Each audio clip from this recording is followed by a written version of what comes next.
This lecture is on the Euthyphro dilemma and divine command theory, focusing on the Euthyphro, the Platonic dialogue. The Euthyphro is one of many dialogues written by Plato. Plato was an ancient Greek philosopher, and he was the student of Socrates. Socrates was an ancient Greek philosopher, but he didn't really do any writing. He just lived in Athens and would basically go around problematizing certain issues and bothering people. They called him a gadfly. And he would talk to people in a very specific kind of way, trying to sort of glean from them certain bits of information, trying to show them either that what they thought was wrong, or to kind of push them in such a way as to get at the truth. And so Socrates is kind of famous for that. To begin with, in the Euthyphro, the Platonic dialogue, we start on the scene of the agora in front of a certain sort of, basically like a legal building. It's a building where certain legal proceedings are being taken up.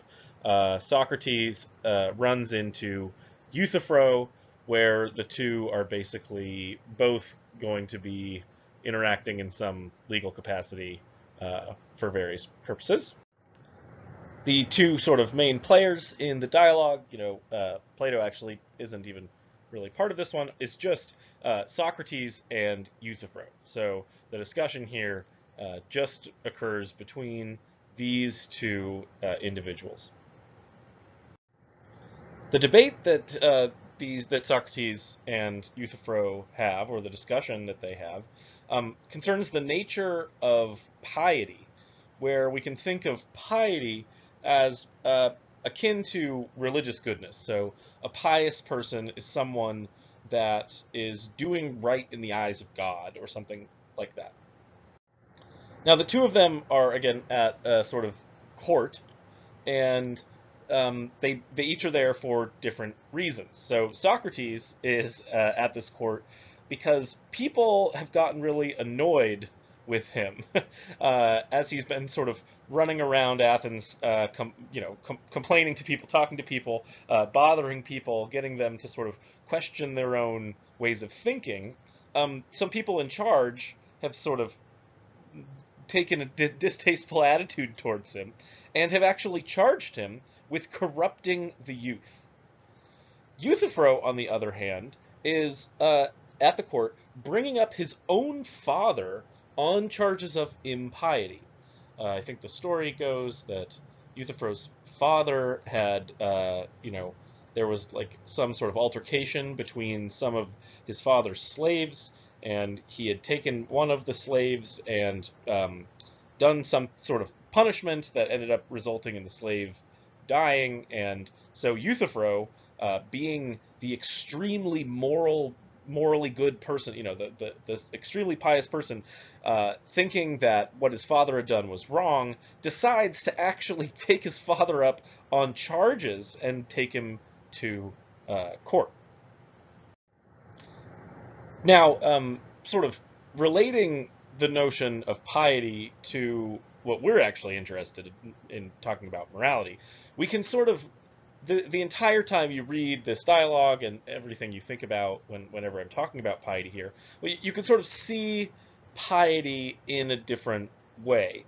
You can, ultimately, the same kind of arguments go for this notion of piety as go for the notions of moral value, moral rightness, and moral wrongness, right? So someone that's being pious is supposed to be, being reverent or religious or good in the eyes of God, whereas we can think of someone as being, morally good or morally right in the same way. And so ultimately, this is because, piety and morality are supposed to go hand in hand in this like classical picture and how the dialogue works, where people think that well you'll see sort of how it goes. People think that religious morality and regular morality kind of go hand in hand. Now, Socrates is intrigued by Euthyphro's actions in trying to take his own father up on charges, right? I mean, it's the kind of thing that a normal person wouldn't do, right? I mean, suppose your own like best friend did something immoral, like, cheated on an exam, or like did some insider trading on the stock market. Um, and you knew that what they did was immoral. Um, would you be the kind of person that would then go report them to the police? I mean, it's not like they wronged you. They're doing something immoral and you're seeing it, and maybe you like shame them. But reporting them to the police, like that's going pretty far, right? If they're your friend or your family member. Socrates, seeing that Euthyphro is doing this to his own father, um, is intrigued by this, and he thinks like, wow, okay, this guy is super committed to morality. This guy is super good at doing what's right. Like, he's seeing this thing that's happening that's wrong, and he's trying to like take it to the authorities, right? So Socrates kind of snarkily thinks maybe Euthyphro knows something about piety that can enlighten me. Like, maybe he knows more about this than I do. Now, of course, at this point, Euthyphro is like much younger, a younger man. Socrates is an older man. Uh, Socrates is also really good at trying to kind of show people, upend people's beliefs, particularly people that are kind of, um, I don't know, being pompous or self-assured in that their beliefs are true or correct. So Socrates is going to, start talking to Euthyphro here, asking him about piety and what exactly piety is, and then, the dialogue is off and running, and hopefully we'll learn something about what piety or, morality really is by the end. So Socrates asks, "Tell me, what is it to be pious? And what is it to be impious? Like, what's being good before the eyes of God and what's being bad before the eyes of God?" Now, Euthyphro answers in a number of ways, and Socrates is just going to keep pushing him. But the first response that Euthyphro gives to Socrates, when Socrates asks, "Well, what is it to be pious?" Euthyphro says, "Look, being pious is just doing the things that I do, right? I'm a pious person. Look at me. What I do is pious. So that's what it is to be pious. It's just to do the things that I do, right? I say the pious is to do what I am doing now, to prosecute the wrongdoer, be it about murder or temple robbery or anything else, whether the wrongdoer is your father or your mother or anyone else. Not to prosecute is impious. That is, to not go about prosecuting someone would be to be doing something bad." Socrates doesn't really like this answer, though, because Socrates isn't after this sort of example, right? He doesn't want just you to point out, like Euthyphro to just point out, oh, well, here's a picture of what a pious person does. Like, here's an example. Socrates kind of already knows that, right?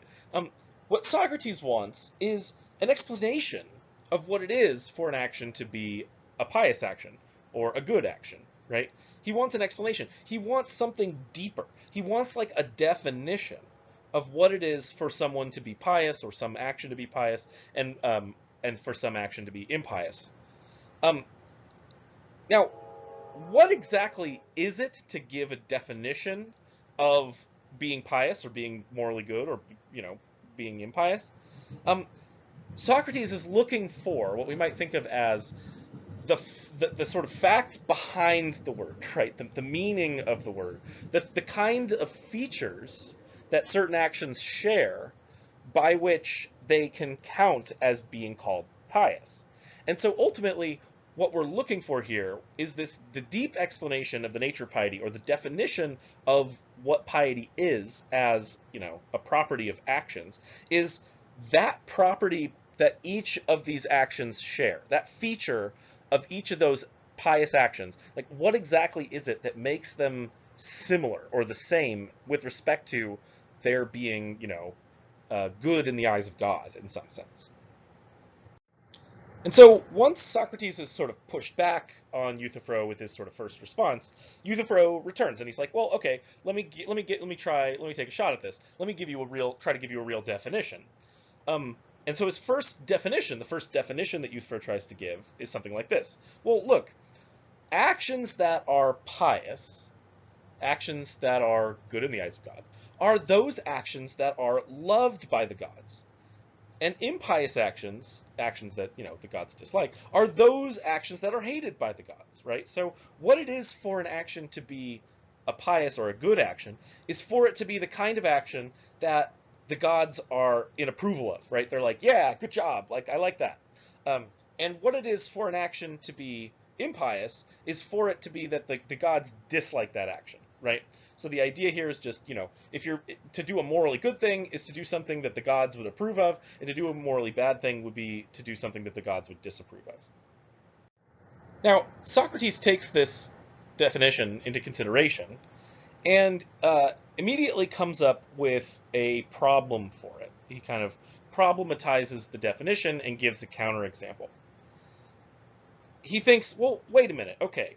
If it's possible, or if an action is pious because it's loved by the gods and impious because it's hated by the gods, I mean, isn't it possible? And this is, we're thinking in ancient Greek god times, right? So we've got like Zeus and Hera and Athena and not Thor, but those guys. He's thinking, well, wait a minute. According to the stories of the mythological stories, these gods all have different views, and isn't it possible that the gods will disagree? And so that some gods will love certain actions while other gods hate certain actions? I mean, like, there's the god of war. He loves murderous activity. And then there's the god of love. And she doesn't think murderous activity is all that great. So, isn't it possible that some gods are going to love certain actions while other gods hate those actions? And vice versa? Isn't that going to make this a problem, right? Isn't that going to make some actions both pious and impious at the same time? So both good and bad? Because the idea there was, initially, if the action is pious because the gods love it, but then if there's gods that love it and hate it, then it's both a good action and a bad action. That seems really problematic. So Euthyphro decides then, well, okay, wait a minute. Let me change this up. Let me change my definition up just a little bit to sort of deal with this counterexample. I don't want it to be the case that actions are both pious and impious in case, the gods disagree. So let me just rectify this by saying actions that are pious are actions that are loved by all of the gods, and actions that are impious are actions that are hated by all of the gods. So we can really separate it. We don't have to worry about the cases in which the gods disagree, because those are the unclear cases to begin with, right? Like, take war. Is war morally okay or morally not okay? I mean, you could have a good argument about that, right? But there are certain things like disrespecting your parents or something like that, where everybody agrees that that's not morally okay, right? Murdering people in cold blood. Everybody agrees that that's not okay. And all of the gods, are in agreement about that. And so the reason that that action is good or bad is because all the gods are in agreement about that, right? So actions that are pious are those actions that all the gods are like, yeah, good. And actions that are impious are actions where all the gods say, nope, bad. And that's the reason, right? That's supposed to be the reason. The reason that the action is a good action is because all the gods approve of it. And the reason that an action is a bad action is because all the gods disapprove of it. At this point, Socrates is like nominally satisfied, but not really satisfied, right? He's like, okay, yeah, maybe you've pointed out something that's a good relationship, right? There's a reason for thinking that an action's being pious and an action's being impious has something to do with whether or not the gods are, approve of it or don't approve of it. But this definition that you've given doesn't really explain that relationship. And it doesn't explain the dependence relationship, right? That word because, right? The idea that an action is pious because the gods love it. It doesn't really tell us whether or not some actions, what makes the action pious. Is it really the case that the action is pious just because the gods approve of it? Or did the gods approve of it already because there was some feature of the action that they liked? And so, like, where does this notion of piety come from? Does the property of piety of certain actions really depend on the gods, or does it depend on something else, and then the gods are just kind of picking up on it? And so Socrates kind of here in the dialogue, through Plato, comes up with this dilemma that he poses to Euthyphro, and this is the main thrust of the rest of our discussion and the thrust of the whole dialogue. And we'll change this dilemma shortly, and basically the dilemma is this. Well, okay, Euthyphro, is it true that an act is pious because, like, dependent upon it's being loved by the gods? Or is it the other way around? Is an act loved by the gods? Do the gods love certain actions because that action is pious? So which order of explanation, which level of dependence, which direction does this go? Are acts pious, that is, like, religiously good because the gods love them? Or do the gods love these actions because they're pious, religiously good? Now, we can sort of change this so that we get rid of the talk of piety and stop worrying about religion, at least initially. And we'll come back to this version a little bit later as we talk through what's called divine command theory.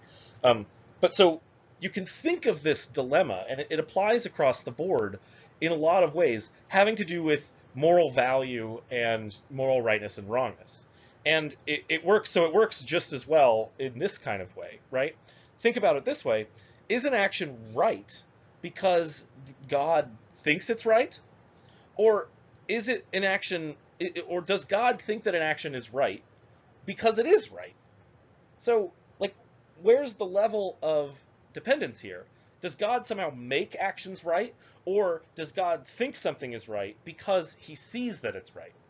That's the question. Now moving to what we might call the divine command theory version of this dilemma, we get this kind of problem.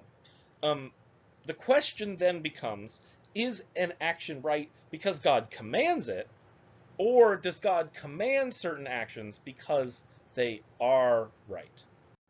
Now, one really common view when it comes to thinking about morality is that morality depends upon certain religious tenets, right? So if God exists, then God created the universe and everything in it, and so God must have created human morality because that's part of the universe and everything in it. And so when we're like, well, why is this thing morally right and this thing morally wrong? Like, you get the child is like, not is being selfish, and you're like, no, you need to share. It's good to share. It's morally good to share. And the child asks, well, why is it good to share? And one of the answers is like, well, because God wants you to share with your brother, right? Or you shouldn't hit your brother because God doesn't want you to do that. God says not to strike out in anger and to turn the other cheek. Well, that seems like a rather normal answer in religious circles, right? The basic idea is that certain actions are right or wrong, sinful or, good, because God has said so. So God said this action is wrong, and that's what makes it wrong, right? God said don't do this action, so it's wrong if you do that action. Similarly, God said to do this other action, and that makes it right. And so, because God said, go forth and multiply, right? That makes it good to go forth and multiply. So, like, an example here, right? Eating the fruit of the tree of knowledge in the Genesis story is something that God says to Adam and Eve not to do. And that's what makes doing that wrong. But here again, we get the dilemma, right? So why? The question then is, why does God command us to do some actions and not to do others, right? So why does God think certain things are good to do and other things are not good to do, right? I mean, so it makes sense to think that God commands us to do the things that are right and refrain from from doing things that are wrong, because he sort of sees them as right and sees them as wrong.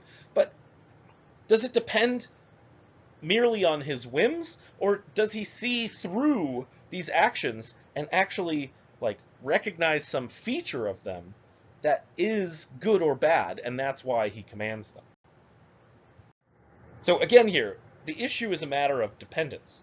does the sort of rightness, the moral goodness or wrongness, the moral badness of an action depend on the fact that God commanded it or forbid it, or the other way around? Does God command actions, say this action is something you should do because it's the right thing to do, right? He sees that it's the right thing to do and then says, well, then that's why you should do it, because it's the right thing to do, and then forbid things because he sees that they're the wrong thing to do. So like the question is like, is the rightness and wrongness sort of already out there in the action, and then God recognizes that, and then that's why he commands the action? Or does the rightness and wrongness of the action sort of spring forth from the fact that God commanded us to do it or to not do it? This dilemma creates a kind of puzzle, a problem for certain views, theistic views, particularly people that believe that God exists and that everything, including morality, is somehow dependent on or originates from God. The dilemma, the puzzle here, is that, well, either God isn't the creator of everything, and not everything is dependent on God for its being, or that ultimately God's commands will determine everything that's right and everything that's wrong, but that those commands will ultimately just be based on an arbitrary will. They're not based on reasons that God has. Here's a nice picture of the dilemma, right? The dilemma has two horns. There's, the one side or the other. On the one side, God sees something as good and so says that it's good, right? God loves certain actions because they're good. And but on this dilemma, on this horn, ultimately morality is independent of God. Morality is something that's apart from God. God doesn't have control over morality. He sees what's right and what's wrong, and then tells you to do what's right and avoid doing what's wrong. On the second horn of the dilemma, though, what's good comes from God, right? It's because God is the way that he is, and because he's commanded it, right? So some action is good because God loves that action, or because God thinks that that's a great action. But on that view, morality ultimately is arbitrary, and it just depends upon God's will. And God doesn't have any reasons to say that certain things are right or wrong. If he had reasons to say that certain things are right or wrong, then we'd be ultimately back in the first horn, right? We'd be saying that morality is independent of God because God would have been, talking about those features of the thing, and that's why he would be saying that it's, that the action is right or wrong. Now, yeah, like on this second horn, if an action or if something is arbitrary, that means that it's based on something like a whim or a random choice, rather than based on a reason. And the idea here is that, like, look, if God fixes what is right and wrong on the basis of his commands, like if he determines what's right and wrong just because he commands it, and he doesn't make his commands for some sort of reason, he doesn't have some sort of basis or idea on which he makes those commands, then his commands are ultimately arbitrary. And so that's how this goes. He either needs a reason to appeal to, but if that reason that he appeals to is, an interesting one, it's going to make morality objective and apart from God's will. And on the other hand, if he doesn't have a reason, then morality itself, the things that God commands, are just based on some willy-nilly thing that God picked out of the air, right? Some random choice. Neither of those sound great. So on the second horn of the dilemma, it has to do with what is right and what is wrong, like whether or not what's right and what's wrong merely depend on God's say-so, right? So, like, what if God was to just command everyone to, or command his special group of people to wipe out some other group of people? Would that somehow make an act of genocide morally right? Generally, this horn of the dilemma is seen as too problematic. If God had willed things differently, we would have a completely different moral code, right? If God commanded different things, the moral code would totally be different, and different things would be morally right and wrong. But morality just doesn't seem that arbitrary, right? I mean, like, how could torturing puppies for fun ever be something that was okay to do, right? God could never command that and then it would be okay. How could, murdering an entire group of people be the right thing to do? It just doesn't seem that somehow that kind of shift, that morality could be so arbitrary that it could be based in the whims of anyone. So what's the solution here? Well, you could choose the other side of the dilemma and accept that God is just not the creator or sustainer of morality, and that he ultimately commands us to act in certain ways because those ways are the right ways to act. Those are the morally correct ways. He sees them as morally correct because they are morally correct, and then commands them. But you might think, well, wait a minute, but isn't this view going to be problematic for someone that's like a theist? Like, what if the theist holds closely to the doctrine that God is the originator and sustainer of all things? How could a theist really, be a classical Western theist, believe in God in the right way, and give up on this central idea that God created everything and sustains everything as God? Now, there's two different ways to respond to this issue. The first is to double down on the idea that God is somehow the sustainer and creator of all things. On this view, you claim that the dilemma is ultimately a sort of false one. So some philosophers and theologians have ultimately said this, that there's like a third route that one can choose between the horns of the dilemma. On this third route, these philosophers and theologians, they claim that the nature of God somehow grounds all of morality. That is, God exists, and God necessarily exists. He has to exist. And God exists eternally, for forever, right? And his nature, part of who God is, how God exists, is that he is all good. He's omnibenevolent. And so, on this view, morality is bound up with the nature of God, and it's thereby fixed, so it's not arbitrary. God's nature is the way that God is. God has to be this way, and morality comes from God, but it's built into the way that God has to be, and so it's not arbitrary. Is this a good response to the dilemma? Well, maybe. So it is a response, but it appeals to something that's really difficult to understand. What in the world is God's nature? How do we know anything about God's nature? Why and how exactly does God's nature determine what's morally right and what's morally wrong? I mean, if you think you understand what that means, then great, maybe this answer will satisfy you. But it's a really, it's a reach to say that you understand what God's nature is. Here's a piece of sort of general philosophical wisdom.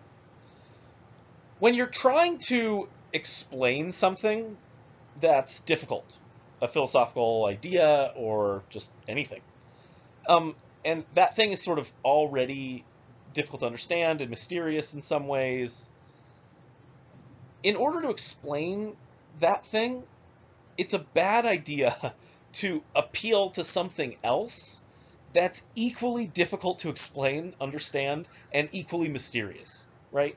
So, especially in particular in cases in which you have other explanatory resources, right? So all things being equal, it just seems problematic to punt when you've got, when you're trying to explain one thing that seems mysterious, to appeal to another thing that's even more mysterious in order to explain it. So to try and understand why morality is the way that it is, if you then have to say, well, morality is this way, which, it's mysterious in and of itself, because God is this other way, and that's even more mysterious. Like, well, why is God that way rather than some other way? There's another response, and I think it's a less mysterious response because it pulls on resources that we already have available to us, and the explanation is at least a little bit more maybe satisfying. It's not necessarily correct, but it's satisfying, right? Like it's still up in the air which direction you kind of want to go philosophically here. But this other response is to accept the first horn of the dilemma. You say, okay, look, God isn't somehow outside of morality. God is subject to morality, just as you and I are, right? But suppose the theist is like, well, wait, no, God is in control of everything. God is all powerful. Of course, God can control morality. Like, how do you persuade the theist that doesn't want to accept the first horn of the dilemma? One way that you might try to actually persuade the person that's, the theist that's still trying to hold, is to give a kind of analogous case to this issue where, morality is somehow outside of God's control. And here's this how this case goes. So in the Western Christian tradition, God is thought of as a 3-O being. He's omniscient, omnibenevolent, and omnipotent, right? So he's all-knowing, all-good, and all-powerful. But these three traits, in some sense, that create their own puzzles. Take, for example, being omnipotent. So God's omnipotence, according to that idea, if God is omnipotent, then he's all-powerful, so he can do anything, right? Well, then there's this, dumb question that comes up. Well, if God can do anything, can he make a rock that's so heavy that he can't lift it? Well, then doesn't this just create another dilemma? If God can create a rock or boulder that's so heavy that he can't lift it, then it turns out that he isn't all powerful because he can't lift the rock, right? But if he can't create such a rock, such a boulder, then he's not all powerful either because he can't create a rock that's so heavy that he can't lift it. So is this a real problem for the classical Western Christian theory of what God is? No. You can respond to this, and the response is, I think, relatively easy. You say, look, God cannot do what is actually impossible, right? God is not in the business of doing things that aren't possible. God does the things that are possible. He can do all the things that are possible. But God can't, take a circle and make it a square, right? He can't make a round square. He can't make a square circle. Similarly, God can't tell you what the largest prime number is because there is no largest prime number, right? God can't calculate to the last digit of pi. Pi is a irrational number, which means that it just continues on for forever.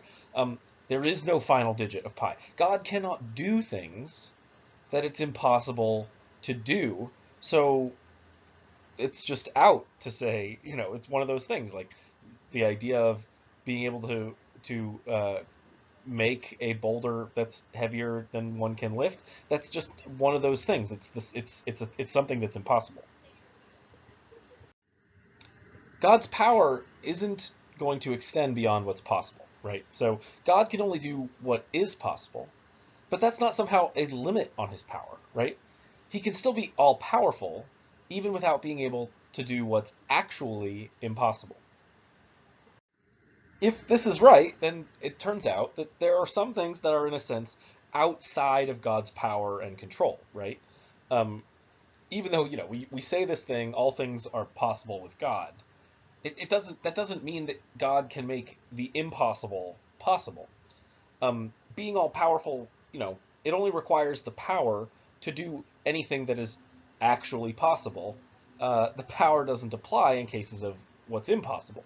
And here, of course, we don't mean what's impossible for human beings, right? These are things that are, like it's impossible for a human being to fly to the moon without a spacesuit or something like that, right? That's not the kind of thing that we're worried about here, right? Because God isn't the same as a human being. So it's a different kind of possibility and impossibility that we're talking about here. And the impossibility that we're talking about here are things that are like literally like contradictions, right? So God can't make square circles, right? That's a contradiction. Similarly, God can't make boulders so heavy he can't lift them. Like that just doesn't, those things don't compute. Now, the idea here then is to sort of make this analogy between what's possible for God with respect to his power to what's possible for God with respect to morality, right?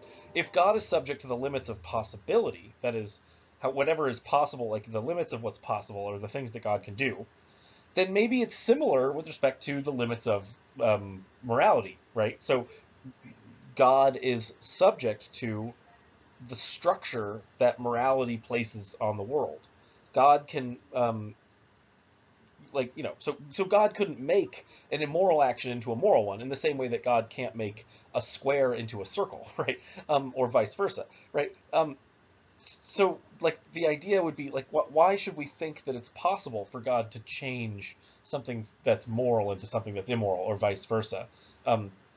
This just doesn't seem like the kind of thing that God needs to have the power to do, in the same way that God doesn't have the power to do what is ultimately impossible. Now, all of this up to this point has ultimately, we've been looking at the divine command theory and sort of puzzles for it.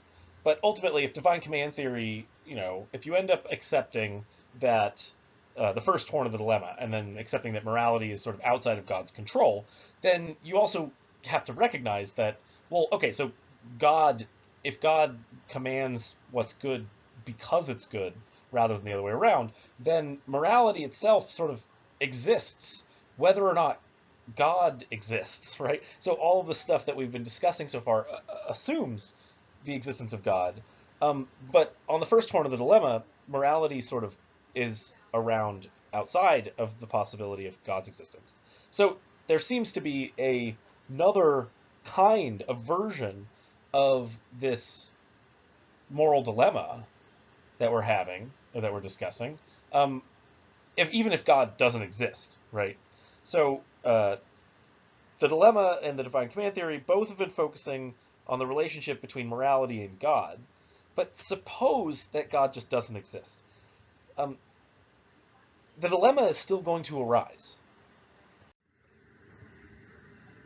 The dilemma, even if God doesn't exist, the dilemma still will happen, right? So in more recent metaethical theorizing in philosophy, God's role in the grounding of morality has sort of fallen out of fashion. People don't like to talk about that anymore. Theists talk about it, people that are religious talk about it, but philosophers tend to think like, look, there's good reason to think that even if God doesn't exist, morality still exists. And so God doesn't ground morality in and of itself. But ultimately then, even then, the dilemma is still going to arise. It's just going to arise in a different form. And so here we get this version of the Euthyphro dilemma for value theory, right? And it goes like this. Do things have value because we value them? Or do we value things because they have value sort of in and of themselves? Now, of course, it might be sort of both. For depending on the thing, it might be true that some things are valuable because we value them, and other things are valuable because, or no, we value some things because they're valuable in and of themselves. And in some cases, it's really obvious, right? So take ice cream as an example. So does ice cream have value because we value it, or vice versa? Well, it seems that we desire ice cream, but, suppose human taste buds were different. Suppose all humans lost their taste buds. Would we still value ice cream? Well, given that it's high in calories and generally unhealthy, probably not. So the question kind of naturally arises, would ice cream somehow still be valuable if everyone stopped valuing it, right? If everybody stopped wanting it? Probably not. It doesn't seem like it would be, right? The value of ice cream seems dependent on human desires for sweet and fatty foods, right? If we were to lose those desires, then ice cream itself would cease to be valuable. So people would stop liking it, people would stop wanting it, as nobody would value it, right? So people would stop making it, people would stop selling it. All the value that ice cream currently has is dependent upon the fact that we value it, we want it. But it's unclear and probably wrong to think that everything else is valuable just because of human desires and human wants, right? Um, there seems to be things that maybe have moral value or just sort of general ultimate value that are valuable in and of themselves, not because we value them, right? Like things like human life or loyalty between family members and friends, courage, honesty, happiness, and doing the right thing. These kinds of things seem to be morally valuable or valuable in and of themselves, apart from whether or not people value them, right? Now, there are philosophers on both sides of this debate, in this dilemma, this value dilemma. So, some philosophers think that all value ultimately originates with the human ability to value things. The basic idea is like there's the world, and the world is this stark and cold place without value. And then there are humans, and humans kind of paint the world with their value paintbrush, right? There's things in the world, and some of those things help humans survive or something like that. They fit human tastes. And so humans begin to value things in the world as we evolve, and then that creates value in the world. On this view, there really just isn't anything that's valuable in the universe in and of itself. There's only value because human beings bring value to the table, as it were. This view is often called subjectivism or anti-realism about value, and it has to do with the idea that value isn't really out there in the world, but value is brought into being as human subjects choose to value certain things. On the other side, though, of the dilemma, there's a number of philosophers that think actually value realism is true. Value realism is the idea that no, for at least some things in the world, they are valuable in and of themselves, apart from any human evaluation. So whether or not somebody thinks that that thing is valuable, it is ultimately valuable. So now we kind of are reaching the end, and we can apply this dilemma, this theory, this issue to the case of the morality of particular actions and ask, so are certain actions morally right because we think of them or treat them as morally right? Or do we treat or think of certain actions as morally right because they are morally right? This sort of basic meta-ethical question arises from this dilemma comes from this question. What exactly is it that makes an action right or wrong? So is an action right or wrong independently of us? Or do we somehow bring rightness and wrongness into existence? Does rightness and wrongness come from our attitudes towards the features, the things that we shape? On what exactly in the end, if anything, does the morality of an action depend? Is morality somehow part of the action itself, or is the morality somehow part of us and how we think about particular kinds of actions? Wrapping up here, we've now looked at two meta-ethical theories on the nature of morality. Relativism, where the idea is that morality is ultimately somehow based in like cultural opinion, and divine command theory, the idea that morality is somehow based on God's will. And we've seen problems with both of these commonly assumed views, right? So relativism kind of takes away the ability for morality to progress, for societies to progress in morality, and it also delegitimizes certain moral criticisms, right? Like if relativism is true, then it seems like we can't really say that what the Nazis did was wrong in World War II, right? Like that just seems crazy. Divine command theory, on the other hand, if you accept the view, it seems to make morality kind of arbitrary. And so if morality is arbitrary, that's a problem. And so it seems like we should think, no, actually morality is outside of God's control. And then God commands us to do what's moral on the basis of the fact that it's moral. For the rest of this section of the class on ethics, we're going to ultimately assume a kind of moral objectivity. And moral objectivity is basically just the idea that ultimately there are some moral truths that are objectively true, independent of individuals' wills or emotions or thoughts, right? So there are moral facts out there in some sense, in some way, shape, or form, right? In some cases, it's good to do certain things like, you know, honor your father and mother or help old ladies across the street, and it's bad to do other things like murder innocent people or commit atrocities and genocide, right? The idea is like, look, those things are, they're objective moral facts. Those statements are true. But then this question still can arise: what makes them true?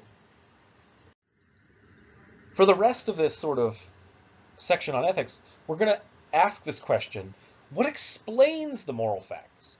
What makes moral statements true or false? Why? Like, I mean, it seems so obvious in certain cases that certain things are moral and other things are immoral, right? So, but why? What makes it the case? What's behind that morality? There are a number of possible answers that people have given over the centuries, and we're going to look at three kind of different takes, three different theories on how it might be that certain things are right and certain things are wrong. The first one, I think, is this idea of what's called utilitarianism, and it assumes that rightness and wrongness has to do with happiness, where that's understood in terms of pleasure and pain. Another theory, Kantian theory, or a deontological theory, takes personal choice and doing what's right to be core to what it is that makes something ultimately right or wrong.